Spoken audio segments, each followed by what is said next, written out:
You are what is known, Eric Coleborn, as a club president. But of course you do go back a far lot further in Portsmouth history. So tell us about when you first worked here, first of all. Yes, I worked at the club for about 10 years, John. I think I did all 4 divisions, from the old 4th division to the old 1st division. That shows how long ago it was. And some great people, some great friends. Obviously Jimmy Dickens from Frank Burrows here, Alan Ball, these sort of people we all know and remember. And yes, that was certainly an interesting period.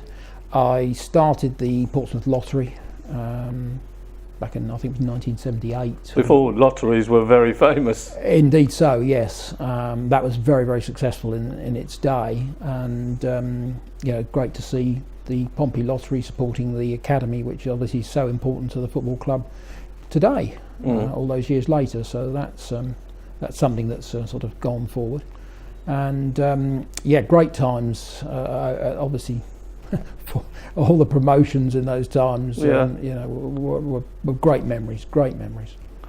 So in a way, we're revisiting history, because it started off down there in the 4th. And we're hoping to end up back at the top again. Yeah. Yes, that's obviously what we're hoping is going to happen. We're obviously all working to make certain that does happen. And I think it's going to be a fantastic journey. How difficult was it in those days to promote and sell lottery tickets? We've always had great support, John. I honestly believe that this is the greatest football club in the world. I don't believe there's any other football club like Portsmouth.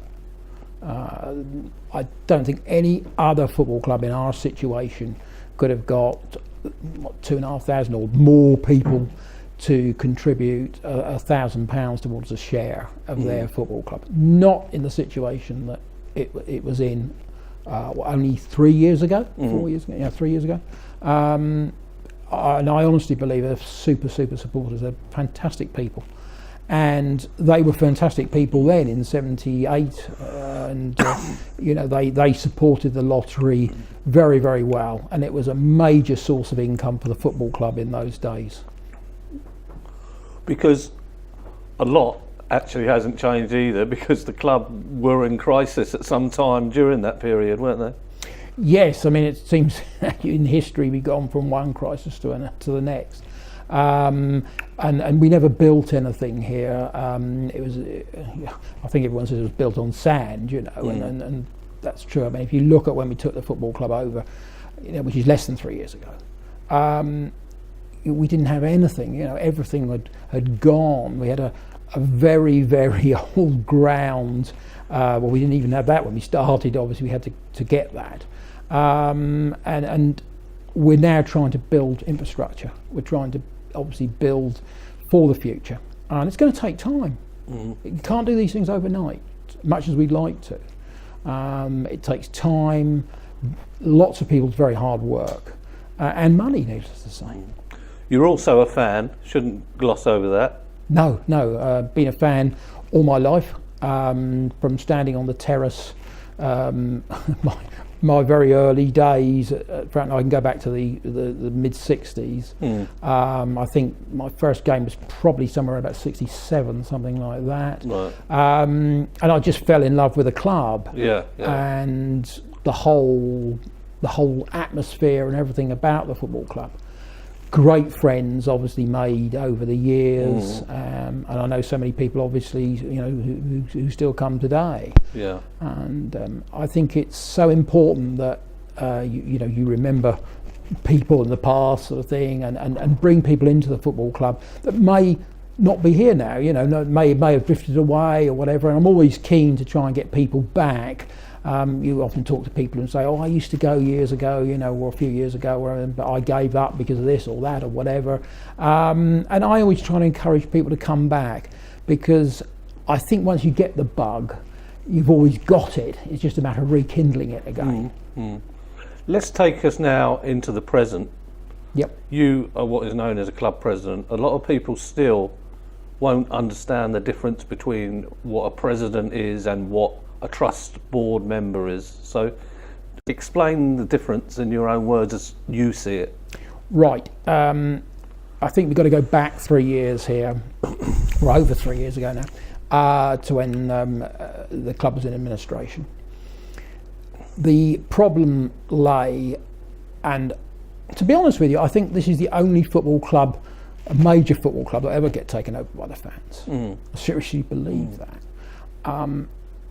You had a situation where the fans' £1,000 shares couldn't be touched. They were in an escrow account and couldn't be touched until the club was bought.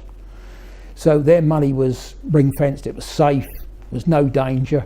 If we didn't buy the club or didn't get the club or somebody else came in, their money would be returned to them. And that's how it should have been, and that's we all agree with that. That's definitely was correct. That was fine. But we had a problem that when Trevor Birch, the administrator, said to everybody, right, you're the preferred bidder.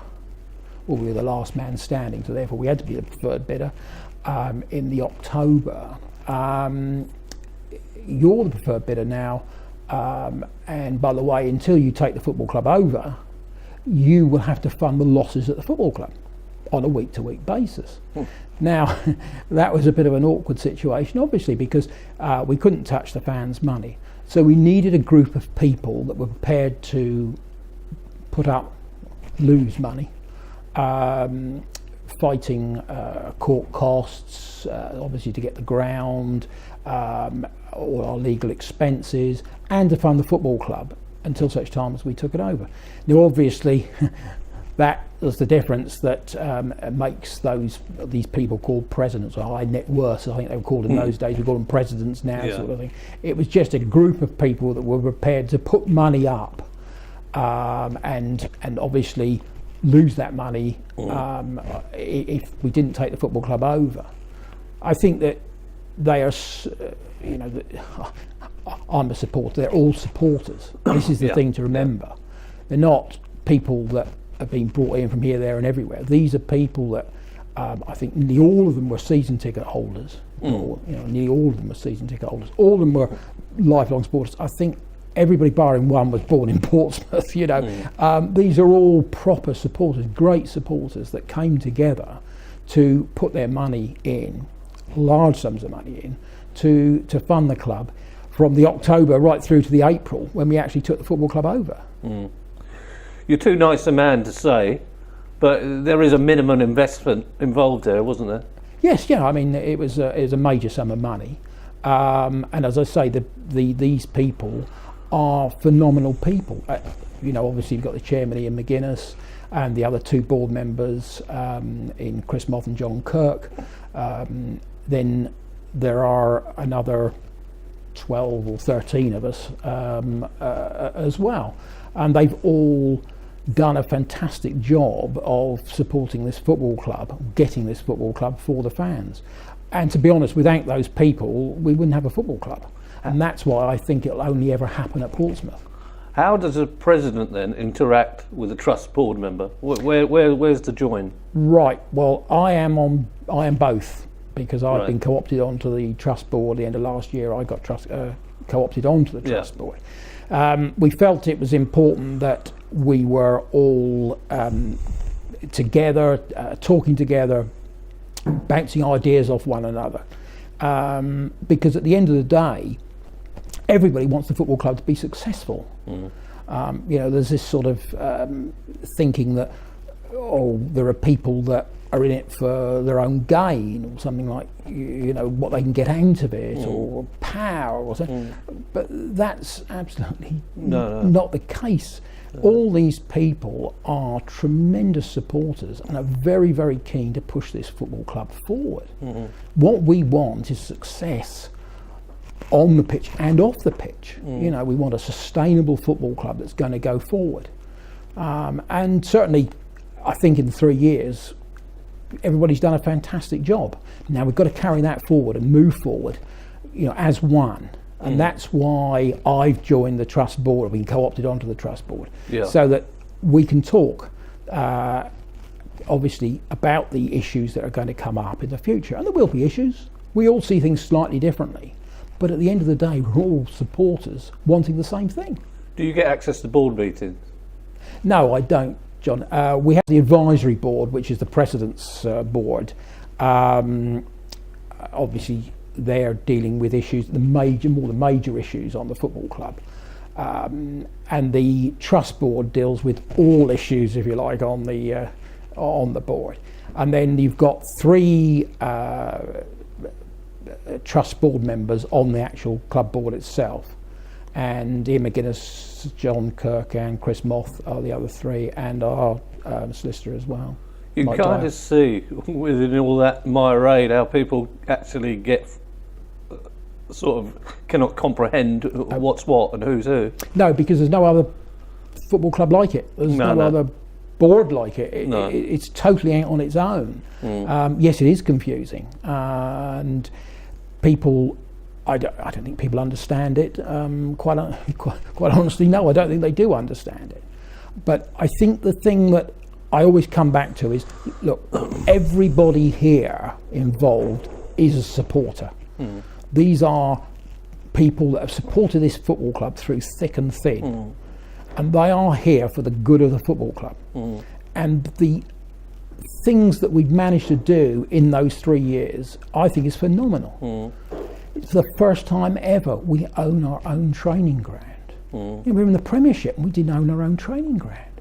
But now we've got a first-class facility in Cotton Road at Roco, where we're adding another 2 pitches, the academy pitches, on for the beginning of next season, which again was funded by the Tifosi football, where you put your money, in to raise £250,000, and all the fans again back that tremendously. So that's coming on stream next year, and it's things like that, these improvements to the football club that keep going on. We've got new floodlights in the ground, the sprinkler systems in the 2 main stands, the upgrade of the toilets, and all the kiosks, and all the things that people are starting to see, little improvements. But those things are long overdue, and I think it's vitally important that those things are as good as they can be in a ground that we have at the moment. It's good that you've stressed you're all fans and you all interact with each other, because there's this fear that if presidents invest more and the trust share becomes less, but you're all Pompey fans anyway, aren't you? Yeah, that is just a ridiculous argument. The point being, I've supported this football club all my life, and I try to do everything I can for the football club. I help wherever I can. I don't want anything back. No. I'm not looking for anything. I'm just looking to try and push the football club forward. And my fellow presidents are trying to do exactly the same thing. Yeah. They are trying to push the football club forward.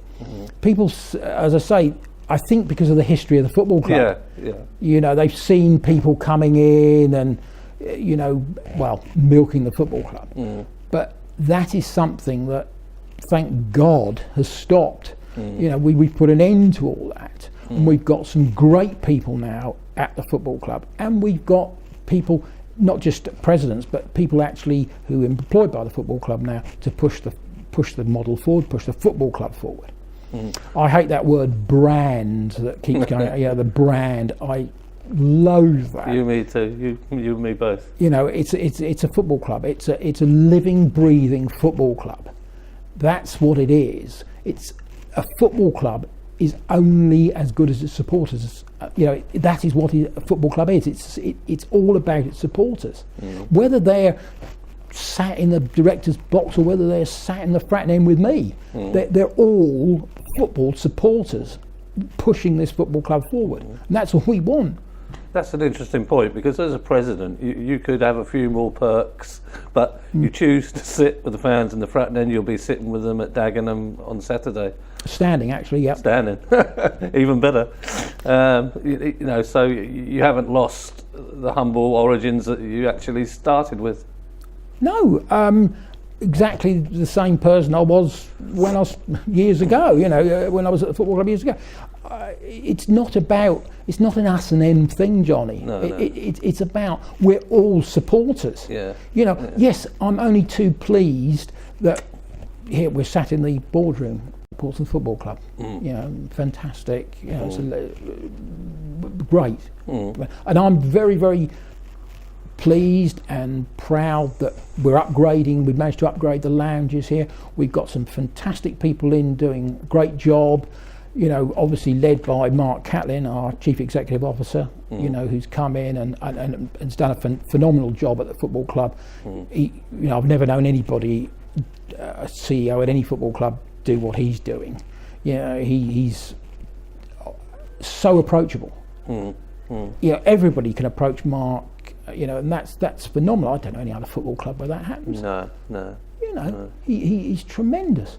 And the team he's got coming along with him now, added people on who are doing a fantastic job for this football club. We've Anna Mitchell on the sponsorship advertising side, who's come in and's doing a great job of pushing that side, getting bigger and bigger. Tom Jeffs, the catering banqueting manager, has come in and has improved things, no end in that area.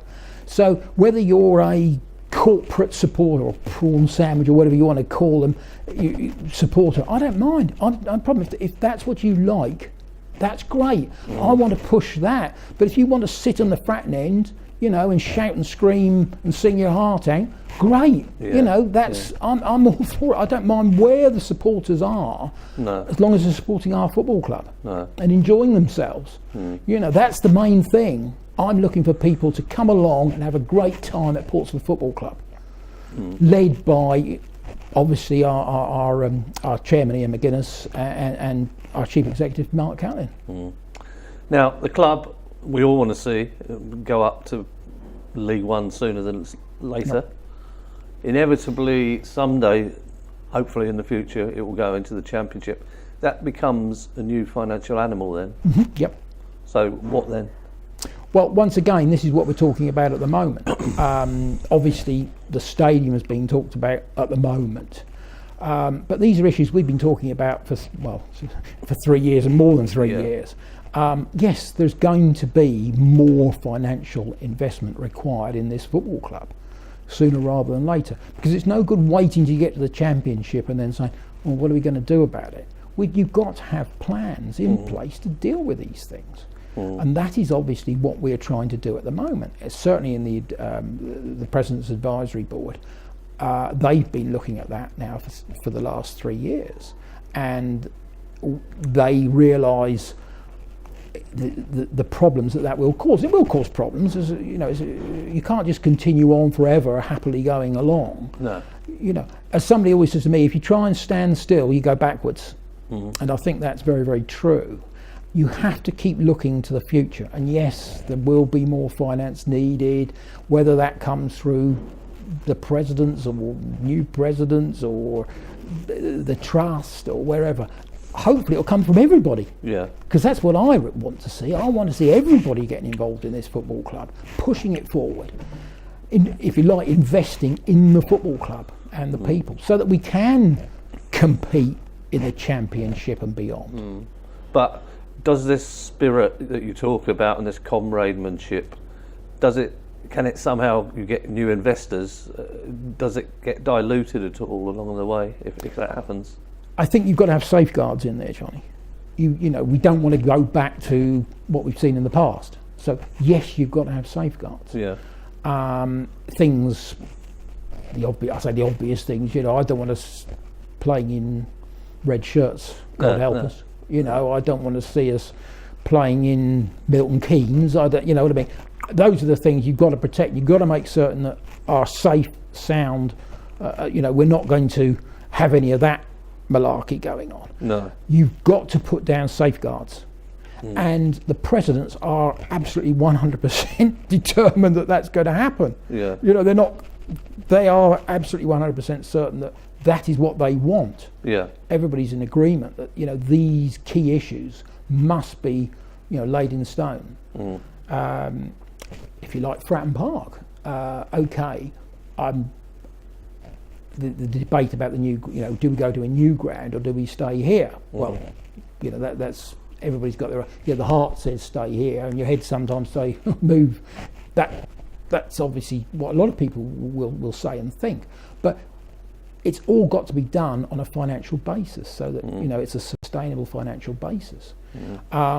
Yes, you look at it. There will be new people coming in, hopefully, because obviously we need that investment, and we've got to make certain, as far as we can, that those are people coming in for the right reasons. That's very difficult to know, but certainly the group we've got here at the moment are definitely in here for the right reasons. There's no doubt about that. I've got no problem in the presidents or the trust board. They are all Pompey supporters doing it for Portsmouth Football Club.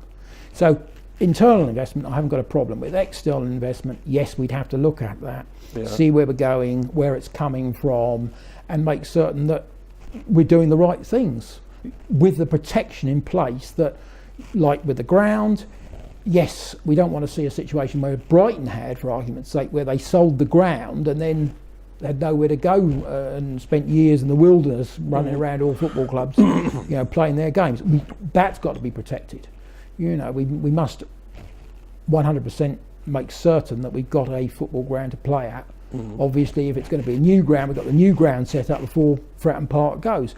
Or if it's Fratton Park redevelopment, we don't sell the ground to some hedge fund or something or other, that sort of thing. That's what we're looking to make certain that doesn't happen. So it's sensible decisions that have got to be made. But everyone sort of says, well, we don't want to take any risk. Well, life's a risk, unfortunately, Johnny. You can't do anything without a risk. If you look at the budget on the field, for next season, let's say we don't go up. I mean, can't imagine that, but let's say we don't go up. Somebody's got to come up with a plain budget for next season. Well, that's a risk. If we go up, somebody's got to come up with a plain budget for next season. And that's a risk. It's all how many supporters are going to turn up every week. How much money we're going to make on this? How much money we're going to make on that? You put a business plan together. As long as there's sensible business plans put together that are sustainable, then I'll back it. Yeah, you can see the pitfalls, can't you? You get to the championship. Honeymoon period's over. People, the natives, get restless. Want an investor. The investor wants to come in, but doesn't want everybody involved that are involved. So there is where the safeguards have to be.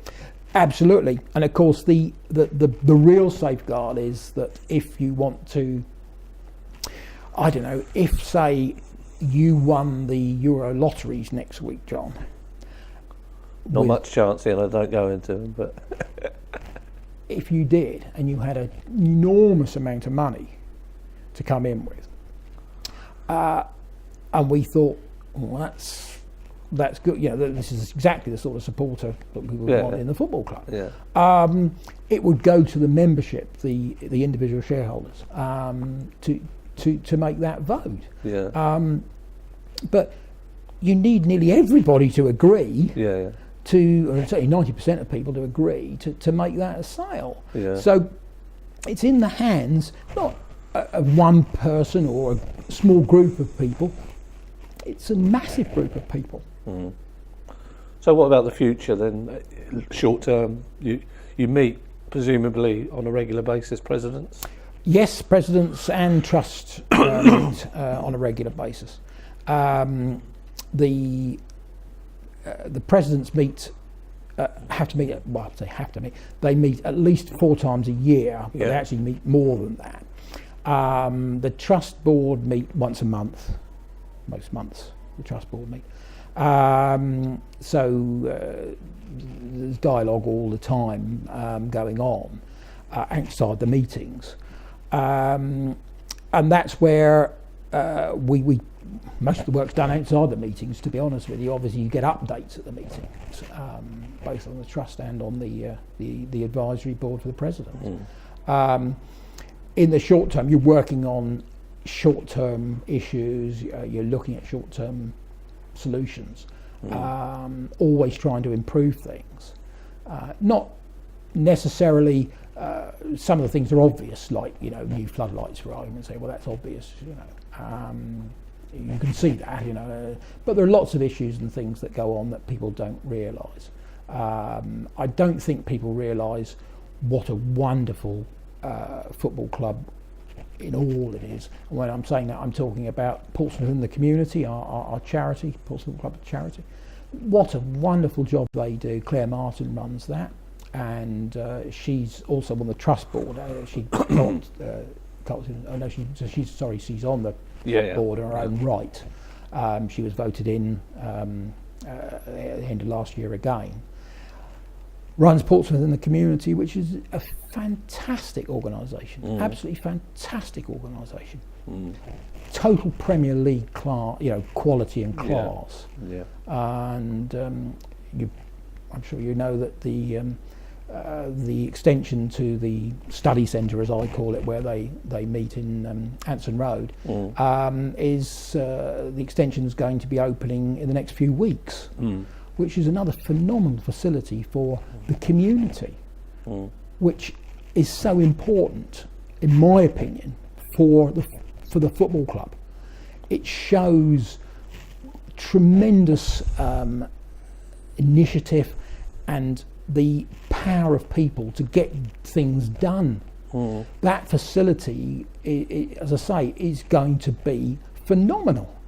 We're putting, they're putting a kitchen in there to teach people how to cook, like me. You know, but young people leave school.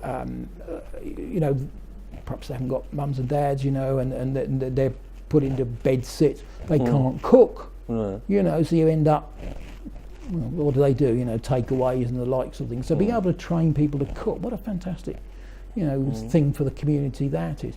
There's going to be what we call a green room, green screen. Technology is not my thing, but as I understand it, you can show videos and films in there. I understand that the disabled are going to be using this as a cinema on occasions because of difficulty getting wheelchairs in the cinemas and this sort of thing. A whole range of activities that are worked on there. I think it was over 37,000 people used the building last year, and a phenomenal fact which bowls me over. They have a number of coaches that take boys and girls, basically any age, for kickabout, or PE lesson, you know, whatever. They go into schools and take kids, because obesity is one of the biggest problems we're facing as a society these days. And they go into schools or youth clubs and take boys and girls out for some sort of physical education. And each week in term time, they're training nearly 7,000 kids. Now that is a phenomenal number. And I was bowled over when I heard that. I couldn't believe that we could be doing that. That's Premier League class, that is. And I'll tell you now, I'd like to know another Premier League club that's doing that. That's the difference, because we're a community football club.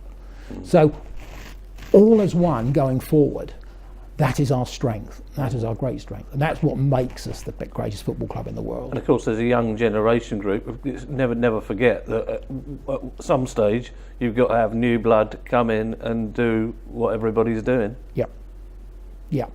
Because if you look at the presidents, we're all old people, or older people, I should say. That is the way of it.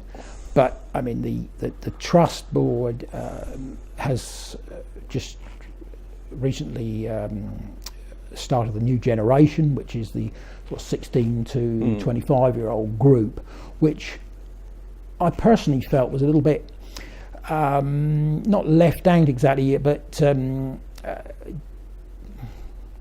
possibly once you're from the sort of age of 4, 5, 6 up to 16, you're sort of you can buy a season ticket for about £80, isn't it? I think for a season. But once you get to 16, all of a sudden you jump up to from sort of £80 or whatever, £225 as that young person's ticket.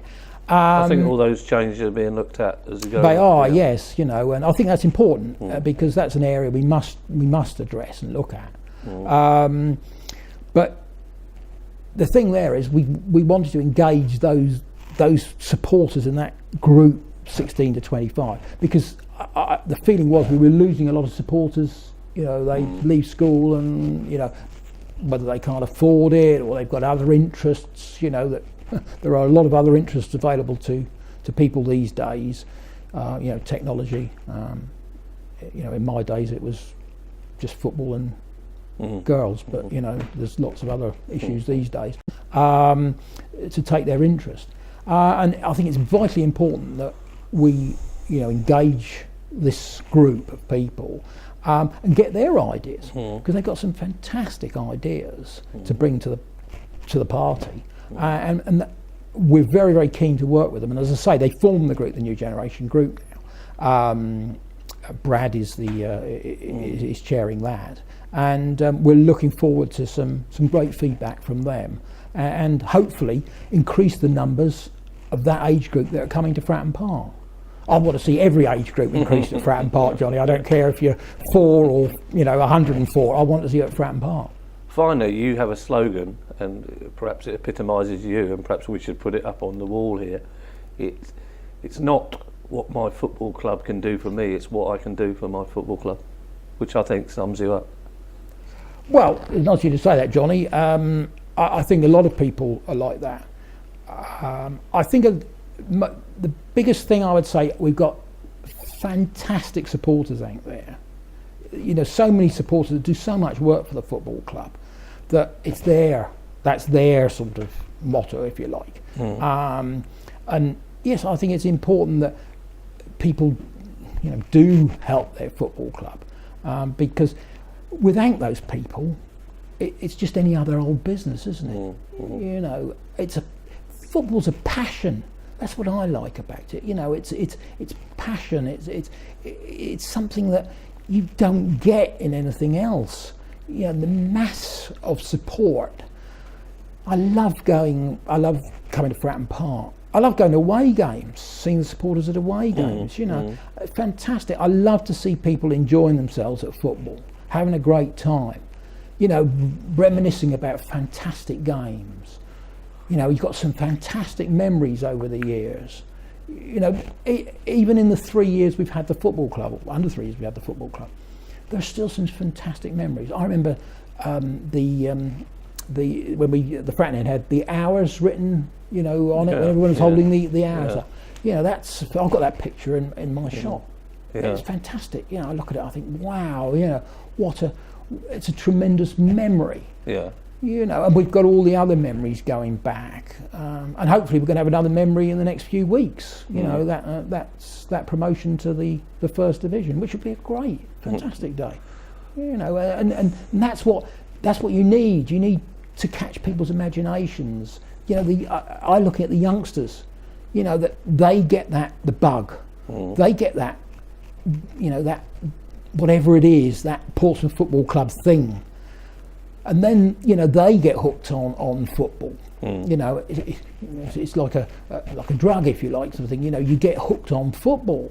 That's what happened to me, and I love it, absolutely love it with a passion. And I love the supporters. I love the people. That's what makes the football club so great. And as I say, I don't think there's any other football club in the world to beat Portsmouth. We'll stop you there before your cup of passion overrunneth, I think. But thank you very much, Eric. A pleasure. Great talking to you. Nice to speak to you, John.